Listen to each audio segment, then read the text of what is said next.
Reka mbasuze kandi mbifurize ikaze mwe mukomeje gukurikirana amakuru ndetse n'ibiganiro bica kuri chaîne ya Nine Media. Mukomeze kugubwa neza aho muherereye hose. Ewana mu bice bigiye bitandukanye by'igihugu cyacu, namwe turabashuje cyane.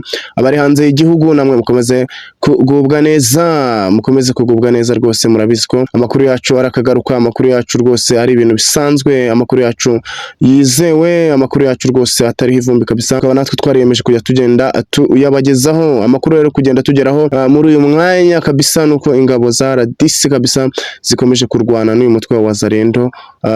Bikaba byatumye aka gace rero ngo imirwano yabereyemo gashyirwa muri guma mu rugo. No kubera ikizi ngabo rero za RDC arizo ngabo za leta zarwanye n'uyu mutwe wa Wazalendo, kandi tuzi ko izi ngabo z'ubwazo zakoranaga nazo. Ibyo turaje tubirebe mu makuru yacu arambuye mu kanya, ibyo turaje tubirebeho. Polisi rero y'igihugu ikaba yaburiye abanyonzi cyangwa se abantu bose batwara ibinyabiziga muri rusange, batwara basinze cyangwa se banyoye inzoga, ko ibintu bakwiye kubicikaho kubera ko biteza ibyago byinshi mu muhanda. Iyindi nkuru iri kugenda tugeraho nuko Uganda abanyeshuri barenga 540 bo mu ntare skuru ewana birukanywe kubera kwanga kurya ibiryo. Niyo mpamvu rero yatumye abanyeshuri banga kurya. Ibyo nabyo turaje tubirebe mu kanya mu makuru yacu arambuye kabisa. Hanyuma tugarutse kuri inkuru iri kugenda ivugwa hano muri Repubulika Iharanira Demokarasi ya Kongo, ivuga ko uyu mutwe witwajwe intwaro wa Wazalendo wabasubiranyemo n'uyu mutwe wabarwanye n'ingabo za Kongo.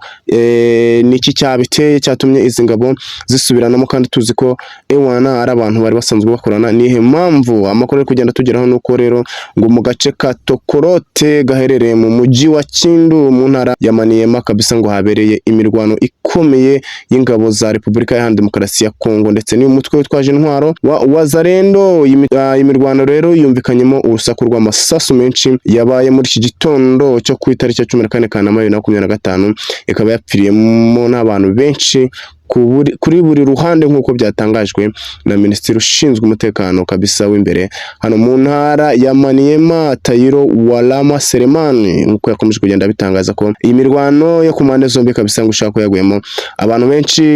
Ibintu bibabaje cyane.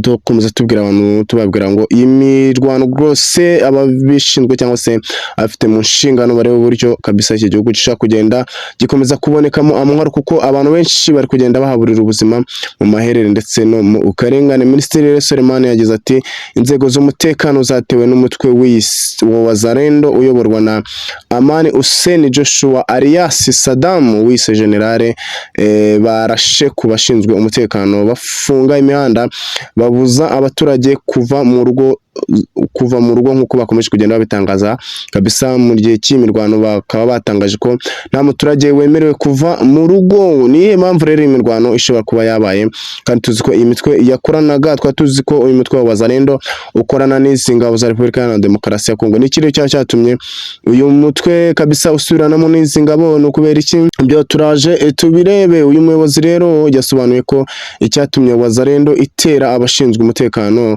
ari uko umuhungu wa Saddam yakubiswe n'abari ku burinzi mu ijoro ryo kuwa tariki ya 13 rishyira ku itariki ya 14 Kanama 2025. Ngiyo mpamvu rero yatumye ngo iyi mirwano iba nuko ngo uyu muhungu wa Saddam cyangwa se uyu mugenerale kabisa ngo ashobora kuba yakubiswe n'aba bantu bari barinze umutekano. Bikaba byatumye rero ngo aka gace kaberamo imirwano, ariko ngo mbere y'uko iyo mirwano iba bakaba babwiye abaturage kuguma mu rugo kabisa, kubera ko bishobora kuba byateza ibyago byinshi. Nubwo Minisitiri Selemani atagaragaje umubare w'abapfuye, amakuru akwirakwizwa ku mbuga nkoranyambaga avuga ko hapfuye abarenga 10 kabisa, nk'uko byakomeje kugenda bica ku mbuga nkoranyambaga zitandukanye. Abantu 10 bakaba bahasize ubuzima kabisa, kandi tubwira aho bantu cyane imiryango yabo ngo mwihangane. Ayo miryango yabo ikomeje kubura ababo, nimukomeze kwihangana, nyine nta kiza cy'intambara. Niyo mpamvu tuhora tubwira abantu kabisa ngo mureke intambara kuko nta kiza cyayo. Guverineri rero ku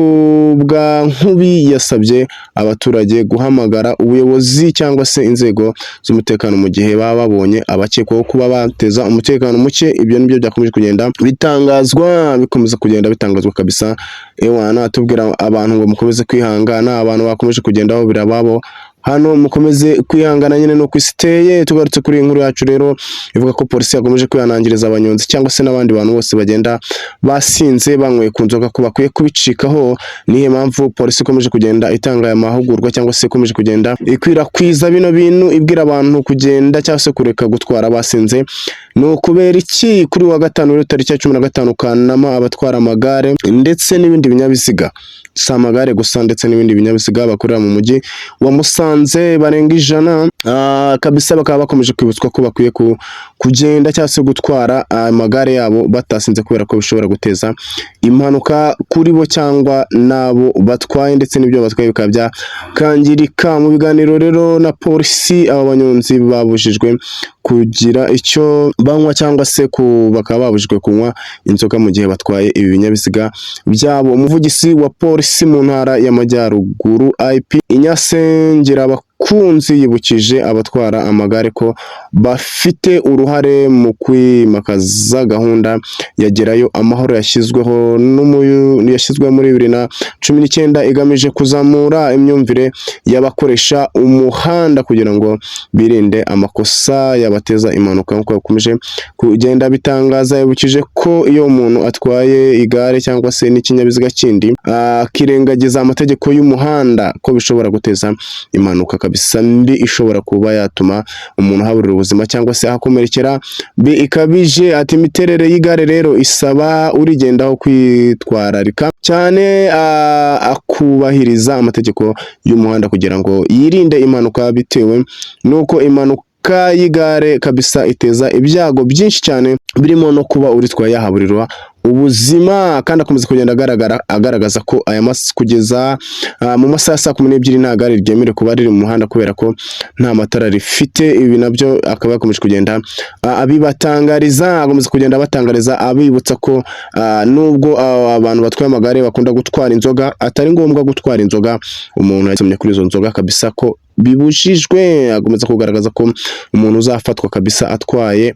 yasinze azabihanirwa n'amategeko nk'uko yakomeje kugenda bibibutsa uyu IP Inyasengera Bakunzi. Akaba yakomeje kugenda burira aba banyonzi ko bakwiye kwitwararika ndetse mu buryo bwo kugomeza barinda amagara yabo. Tugarutse rero kuri inkuru hano iri kugenda ivugwa hano mu Bugande yuko abanyeshuri barenga 540 birukanwe bazira kwanga kurya kwicisha inzara kabisa, bakaba birukanwe. Niyo mpamvu yatumye abanyeshuri birukanwa. Ubuyobozi bw'ishuri bwa Ntare Sikuru riherereye kabisa mu mujyi wa Mbarara muri Uganda bafashe icyemezo cyo kwirukana abanyeshuri barenga 540 bigaragambije banga kurya bicisha inzara. Abanyeshuri rero birukanywe nabo mu mwaka wa 3. Abanyeshuri birukanwe bakaba mu mwaka wa 3 kabisa, bakaba leta cyangwa se ikigo kikaba cyafashe icyemezo cyo kwirukana abanyeshuri kubera ko bigaragambije bicisha inzara banga kurya. Ngo nihe mpamvu rero yabateye byose ngo nuko ngo bari hari mugenzi wabo ngo bari birukanye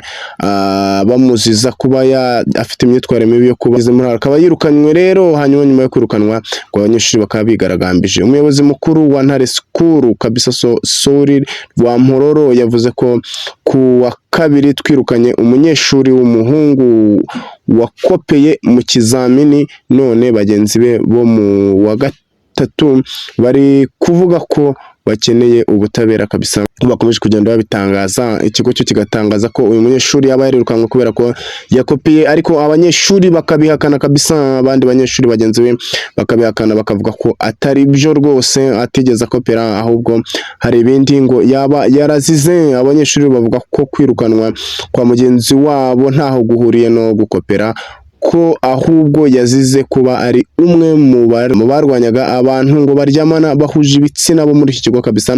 Nk'uko ngo ibintu byakomeje kugenda byaduka no muri iki kigo ko abanyeshuri ngo baryamana bahuje ibitsina. Umunyeshuri rero bakaba ari muri bamwe kabisa ngo barwanyaga abanyeshuri baryamana bahuje ibitsina, ngo akaba aricyo yaba yazize. Umwe muri aba banyeshuri rero yavuze ko mugenzi wacu yakoze iperereza ku mugoroba ku cyumweru ubwo bamwe mu banyeshuri bakekwaho kuryamana nabo bahuje ibitsina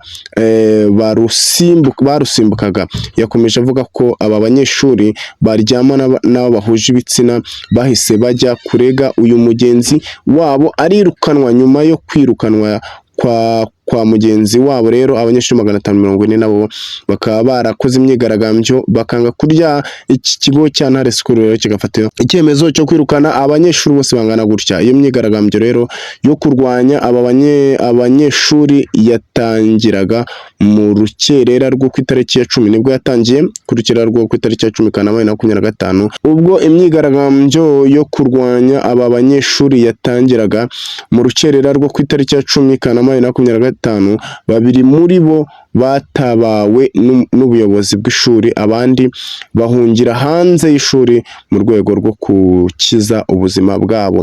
Abanyeshuri rero bababajwe nuko ngo ubuyobozi bwatabaye abo bashakaga kwica.